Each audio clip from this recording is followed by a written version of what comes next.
Guys, it's me, Dr. Bloom. So we are now into week 3, and I am obviously outdoors. You can probably hear the buzzing in the background. That's across the street at the aquaculture place. But I'm at Fort Lee, which is an old park that is not really well known here in Salem, but it has some great little hiking and mountain biking trails. Right now, I'm standing in a grove of old growth oak trees that were planted in remembrance of World War I. And so it's pretty nice. I mean, they're big, nice trees. And I'm taking a little hike. So last week's topic was, why do we participate in outdoor rec and what do we get out of it? Well, this week it builds on that to some degree. So we're talking benefits and what we get out of being outdoors. So benefits are anything that marks an improvement in who you are and how you are, and so it's about an improved condition.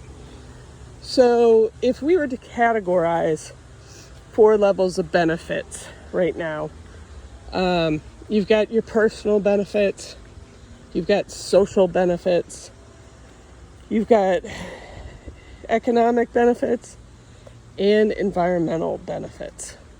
So those are the 4 main classifications. In terms of, this is a crazy mountain bike trail. Thought I was going up a fairly easy trail. It's all angled and everything else. But so personal benefits are the stuff that benefits ourselves. So what do we get out of participating in something outdoors? Well, I'm in the woods, so hiking, it's a physical activity. So by definition, it means we get our heart rates up, we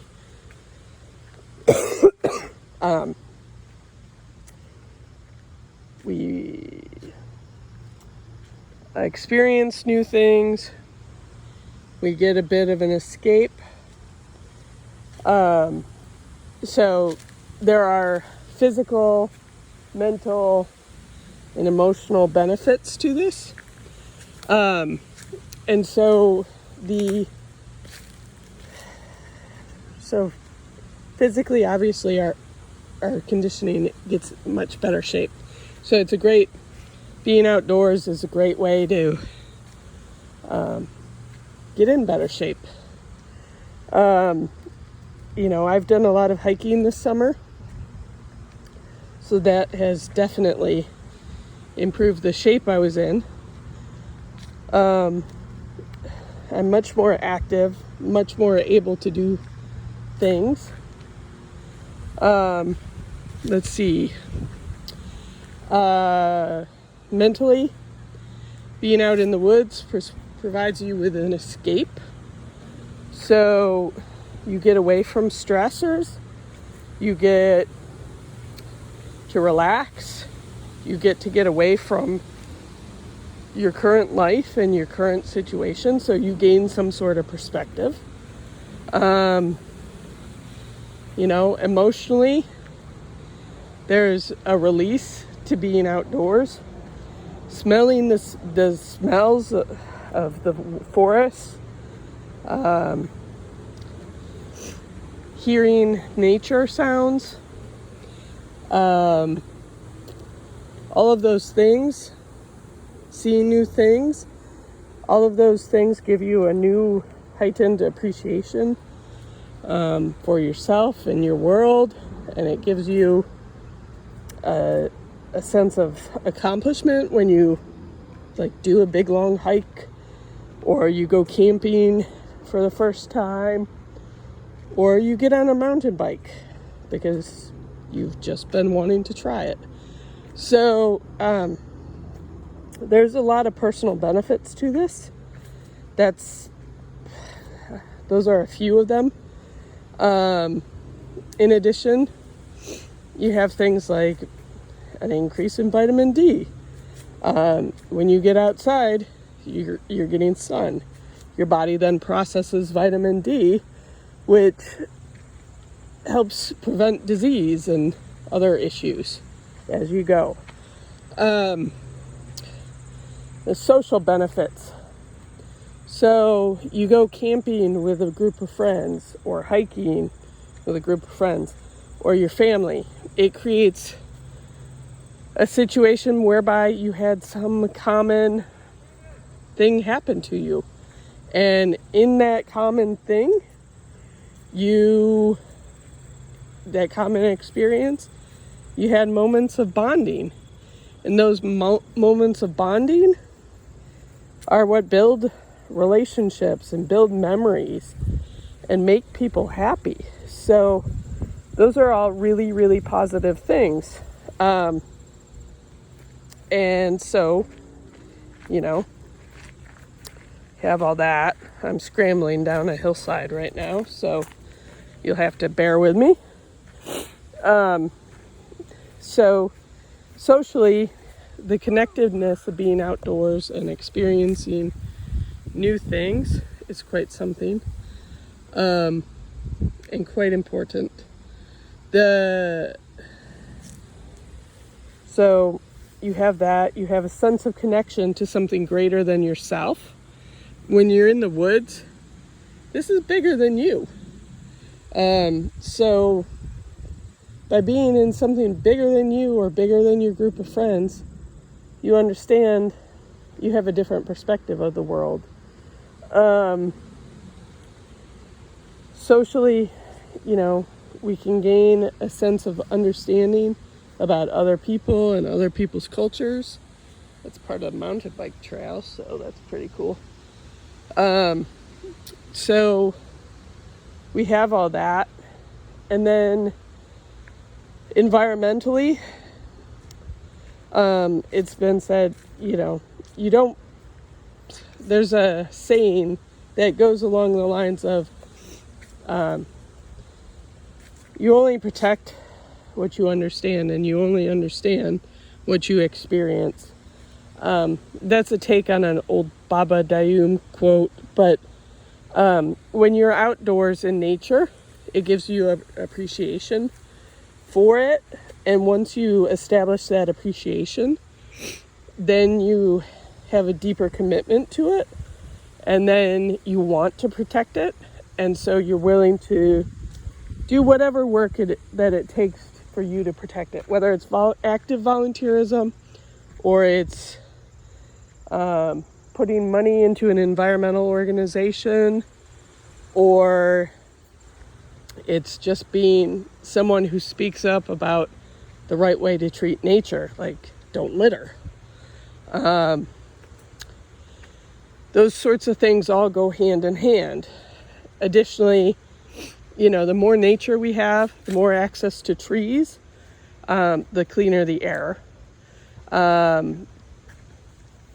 Obviously, if land's protected and water's protected, then we have cleaner water and cleaner air, which are both really, really important. Then, additionally to clean air and clean water, when you protect green space, you actually contribute to society, because the more green space we have, the less stress people have, and the happier people are, and thereby the healthier they are. So there's less cost on our economy, but also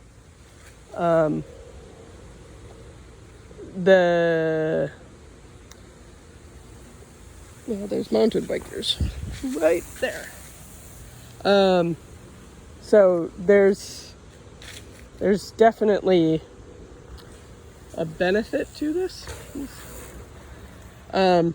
This is a cool place to bike if you can bike it. So the where was I going with that? So environmentally, currently we're a society of have and have-nots. So the have-nots typically do not live in places where there's easy access to parks and green space. And the proximity to parks and green space, the closer you are to those areas, it's been proven that you are healthier. There's less obesity rates, there's lower ADHD rates, there's less asthma and less of a problem. So you have more positive benefits. There's also lower crime rates around parks and green space than there are anywhere else. So there's lots of benefits to the environmental end of parks and protected areas. And then you have economics. We have an outdoor recreation industry that currently brings in about $900 billion a year into the economy. So that's a crazy amount of money, and that got to be one of our biggest economic drivers. Tourism's up there, but the outdoor rec industry is a huge industry. Our parks and protected areas bring in, like, if you look at our national parks, they have a $20 billion impact on the local economy. Plus more than that if you look at multiplier effects and so on. The industry's huge. Tourism to parks and rec is enormous. Like, if you look at going from Boston to go visit the Grand Canyon, for instance, you are talking about needing airline tickets and car rental and hotel and restaurants and gas and all of those things. All of those things add into the economic impact of visiting a national park. So it's huge. It's a huge, huge industry, and it's a huge impact overall. So there's a lot of economic benefits to having a healthy outdoor rec industry within your area. I mean, if you think of the North Shore, we've got Gloucester, which has whale watching, which takes advantage of one of our biggest resources, which is the ocean. We have beaches, which cities and towns charge $20 or $30 a day for people to park at. So they make a lot of money off of people visiting these locations. You talk ski mountains. So, you know, a ski pass is not cheap, and then ski rentals or buying skis and all the equipment, it all adds up. So our industry and our interest in outdoor rec benefits us not only personally, but as a society, and it benefits our environment and our economy in so many different ways. So through this week, you guys are going to look at a couple different assignments. You've got a podcast, which is a really good podcast about the benefits. You've got some readings about parks and the proximity and the impact of outdoor rec on everything in terms of benefits. And that's sort of where we're going to go. You've got a challenge for the month of September to go out and explore an area. So do that. You've still got 2 weeks to do that, but make sure that that's part of your plan. And otherwise, I'm enjoying getting to know you guys and getting to know what your beliefs are on parks and rec, and I hope you're getting a lot out of the class so far. So take it easy, have a good week, and let me know if you have any questions. Thanks. Bye.